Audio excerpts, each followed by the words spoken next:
Picture, if you will, that first Palm Sunday, the people of Jerusalem welcoming Jesus into the city as the king, spreading their cloaks and palm branches on the road.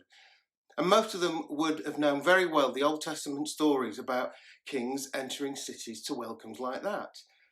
They would sing royal songs and chants welcoming the Son of David, the one in line for David's throne. There is no doubt the expectations that the crowd had of Jesus. He was the coming king. The problem was that he wasn't the sort of king they were expecting, and he wasn't going to answer their hopes and prayers in the way that they wanted. In truth, most people just didn't get him at all. And I think it's true for many people, it's true for many Christians, that we can tend to make God in our own image. We can tend to want him to be safe and comfortable, to fulfill all our own expectations and all our desires. The people lining the streets that day in Jerusalem wanted a prophet to bring them freedom, but he told them the city was under God's judgment. They wanted the Messiah, God's anointed king, enthroned in Jerusalem, but he was going to be enthroned on a pagan cross. They wanted to be rescued from the evils of the Roman Empire, but he had come to deliver them from a much deeper evil. You see, the story of Jesus' entry into Jerusalem is all about a mismatch between human expectations and God's answer. God's ways are not our ways. His thoughts are not our thoughts. So what then is our response to the one true King? What is your response? Is he the Lord of our whole lives? Is he the one that we centre our lives on first and that we listen to first and let him guide us? Or is he just an add-on, just there for times of crisis? Is being a Christian, being part of God's new family, something which comes low on our agenda, that will just fit in when there's no other pressure on our time or energies? Well, friends, if we think like that, then we're as mistaken as the crowd who watched the king enter Jerusalem all those years ago, because that is not what God asks of us. So what does all this mean for us at All Saints right now in the spring of 2022? Are we tuned in to the King? Do we understand what Jesus is all about? Are we really seeking what it is that he wants? I believe this church community only has a future if we seek what God wants above all else. Now, that might be hard. It may well call for sacrifices from all of us in some ways. But God wants us to more than survive. He wants us to thrive. I truly believe that is what God wants for us all.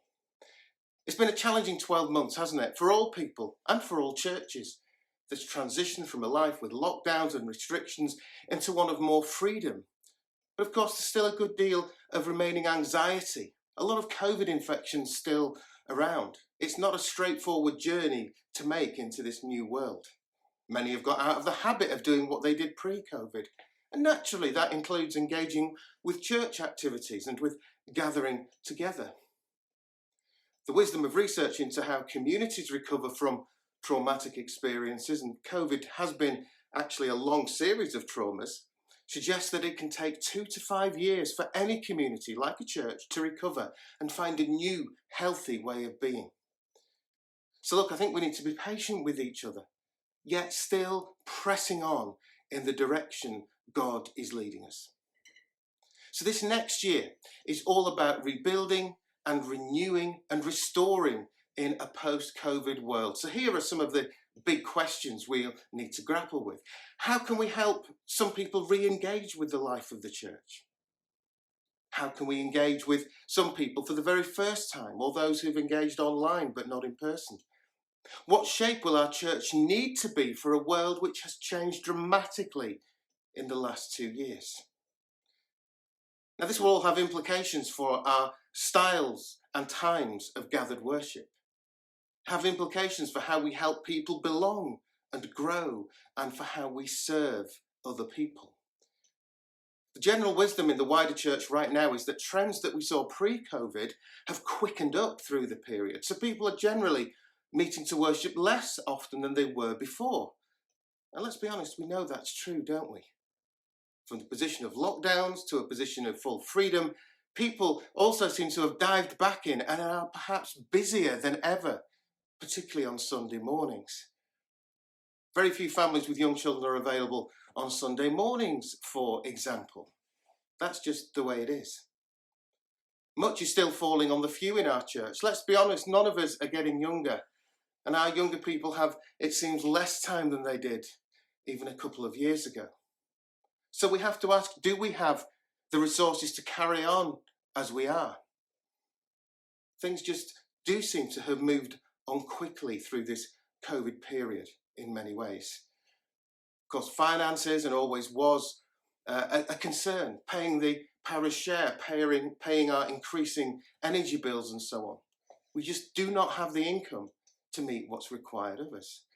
So it's a hugely challenging picture, isn't it? And we're not alone. Many churches, the majority perhaps, find themselves in similar positions. Even the larger and stronger ones are not as large and strong as they were pre-COVID, not yet. In truth, there's a lot of rebuilding going on. So look, what about for us? What are our priorities, certainly for this next year? Well, the first, I think, is to be more open to God's plans than the crowd were that first Palm Sunday.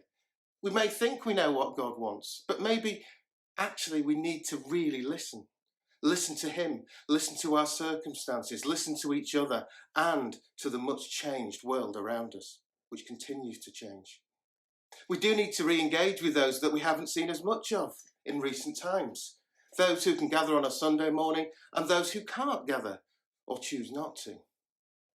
It's important that we look beyond Sunday mornings, that we build on Messy Church and develop Cafe Church as Sunday afternoon opportunity. So I wonder, is God asking us to be church for a community in a whole new way? This is going to mean taking an honest look at what we do, what's bearing fruit and what isn't. What is worth sticking with and improving, and what, sadly, might have to go. It will mean, I'm certain, a greater focus for the core of our church on understanding what it really means to follow Jesus in our lives as they really are. Because, friends, we have to go deeper if we want to grow stronger. We need to invest some of our energy in our own spiritual growth. To that end, I'm going to lead a new bubble group, a kind of updated home group from after Easter time. Now, as a church, we just haven't got hold of this idea yet. It has been on the newsletter for months, but I think it's time that we simply have to for our future. There's a sign-up sheet at the back of church for people interested, and there are leaflets which explain what these bubble groups are all about. If you want to know more, talk to me, email me. So look, I encourage you all to get involved. A bubble group, and hopefully bubble groups in plural in the future, will be a cornerstone of our future together.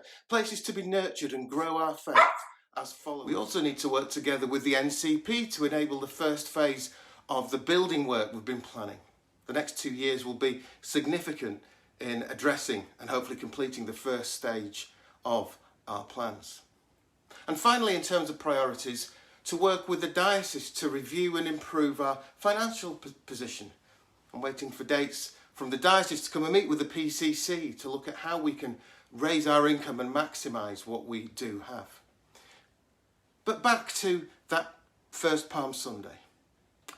Are we really tuned in to the kind of king that Jesus is? And if we're not, are we willing to tune ourselves in?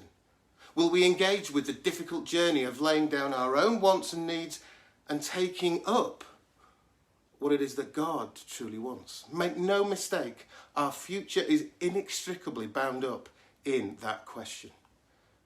Will we seek God's plan for us? And will we commit to going deeper so that we can grow stronger? And if we don't, then we just won't be viable as a church. So look, to summarise, here are the 4 main things going forward, a clear plan that we have. The first is to become stronger by going deeper. Join a bubble group. Come along more often on a Sunday.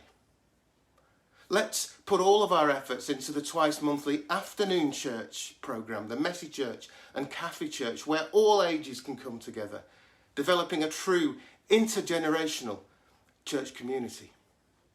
Let's work closely with our friends in the NCP to develop our building, to get us to the point where the building finances itself.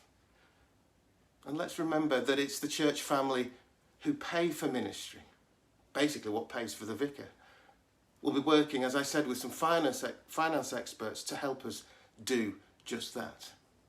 So, 4 key priorities, 4 areas where we need to put our time, our energy, and our finance. 4 key things which, if we listen to God and follow his leading, will make us a vibrant, healthy and sustainable Christian community for generations to come.